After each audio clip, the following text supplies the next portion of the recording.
ஆண்டவரும் இரட்சகருமாகிய இயேசு கிறிஸ்துவின் தூய நாமம் மகிமைப்படுவதாக.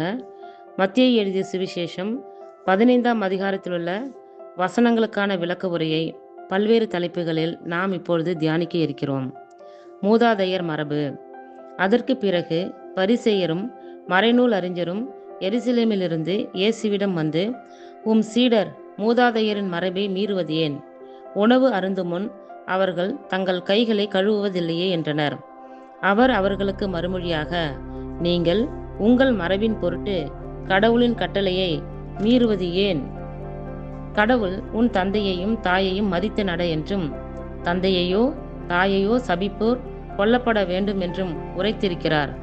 ஆனால் நீங்கள் எவரேனும் தம் தாயையோ தந்தையையோ பார்த்து, உமக்கு நான் தர கடமைப்பட்டிருக்கிறது கடவுளுக்கு காணிக்கையாயிற்று என்றால், அவர் தம் தந்தையை மதிக்க வேண்டியதில்லை என்று சொல்லுகிறீர்கள்.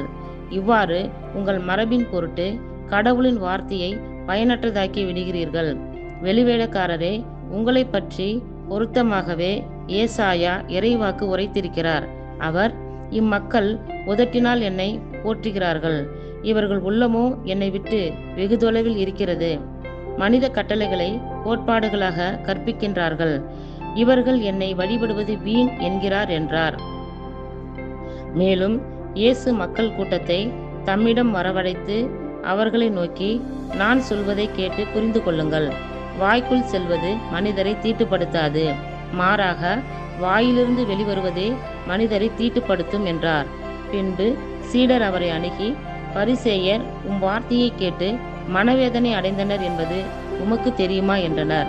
இயேசு மறுமொழியாக, என் விண்ணக தந்தை நடாத எந்த நாற்றும் வேரோடு பிடுங்கப்படும்.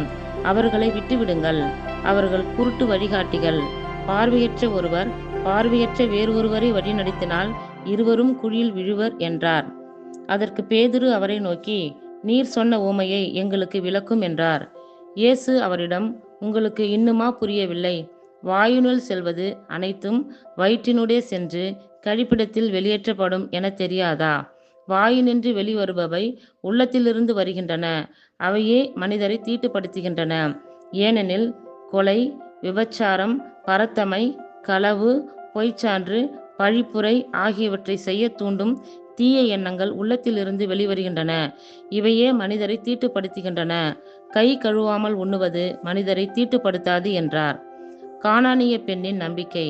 இயேசு அங்கிருந்து புறப்பட்டு தீர், சீதோன் ஆகிய பகுதிகளை நோக்கி சென்றார். அவற்றின் எல்லை பகுதியில் வாழ்ந்து வந்த கானானிய பெண் ஒருவர் அவரிடம் வந்து, ஐயா, தாவீதின் மகனே, எனக்கு இரங்கும், என் மகள் பேய் பிடித்து கடுமையாய் பாதிக்கப்பட்டிருக்கிறாள் என்று கதறினார். ஆனால் இயேசு அவரிடம் ஒரு வார்த்தை கூட மறுமொழியாக சொல்லவில்லை.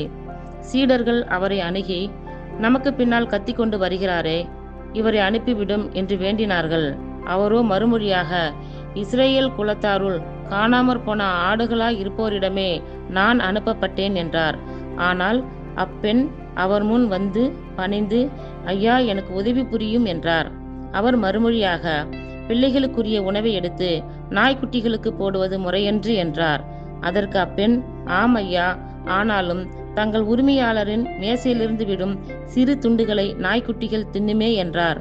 இயேசு மறுமொழியாக, அம்மா, உமது நம்பிக்கை பெரிது, நீர் விரும்பியவாறே உமக்கு நிகழட்டும் என்று அவரிடம் கூறினார்.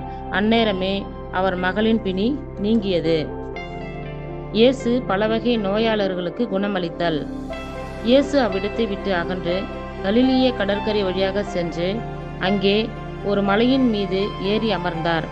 அப்பொழுது பெருந்திரளான மக்கள் அவரிடம் வந்தார்கள். கால் ஊனமுற்றோர், பார்வையற்றோர், உடல் ஊனமுற்றோர், பேச்சற்றோர் ஆகியோரையும் பிற நோயாளர் பலரையும் அவர்கள் தங்களோடு கூட்டி வந்து அவருடைய காலடியில் சேர்த்தார்கள். அவர் அவர்களை குணமாக்கினார்.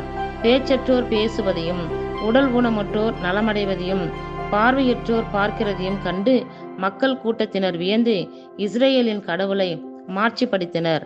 4000 பேருக்கு உணவு அளித்தல். இயேசு தம் சீடரை வரவழைத்து, நான் இம்மக்கள் கூட்டத்தின் மீது பரிவு கொள்கிறேன். ஏனெனில் 3 நாட்களாக இவர்கள் என்னுடன் இருக்கின்றார்கள். உண்பதற்கும் இவர்களிடம் எதுவும் இல்லை. இவர்களை பட்டினியாய் அனுப்பிவிட நான் விரும்பவில்லை. அனுப்பினால் வழியில் தளர்ச்சி அடைந்து விடலாம் என்று கூறினார். அதற்கு சீடர்கள் அவரிடம், இவ்வளவு பெரிய மக்கள் கூட்டத்திற்கு அளிக்க போதுமான உணவு நமக்கு பாலை நிலத்தில் எங்கிருந்து கிடைக்கும் என்று கேட்டார்கள். இயேசு அவர்களை பார்த்து, உங்களிடம் எத்தனை அப்பங்கள் உள்ளன என்று கேட்டார். அவர்கள், 7 அப்பங்கள் உள்ளன, சில மீன்களும் இருக்கின்றன என்றார்கள். தரையில் அமருமாறு மக்களுக்கு அவர் கட்டளையிட்டார். பின்பு அந்த 7 அப்பங்களையும் மீன்களையும் எடுத்து கடவுளுக்கு நன்றி செலுத்தி பிட்டு சீடர்களிடம் கொடுக்க அவர்களும் மக்களுக்கு கொடுத்தார்கள். அனைவரும் வயிறார உண்டனர். மீதியாய் இருந்த துண்டுகளை 7 கூடைகள் நிறைய எடுத்தனர். பெண்களும் சிறு பிள்ளைகளும் நீங்களாக 4000 ஆண்கள் உண்டார்கள். பின்பு அவர் மக்கள் கூட்டத்தினரை அனுப்பிவிட்டு படகேறி மகத நாட்டு எல்லைக்குள் சென்றார். இத்துடன் 15ஆம் அதிகாரத்திற்குரிய விளக்க உரை நிறைவுற்றது. கர்த்தர் தாமே நம் எல்லோரையும் ஆசீர்வதிப்பாராக. ஆமேன்.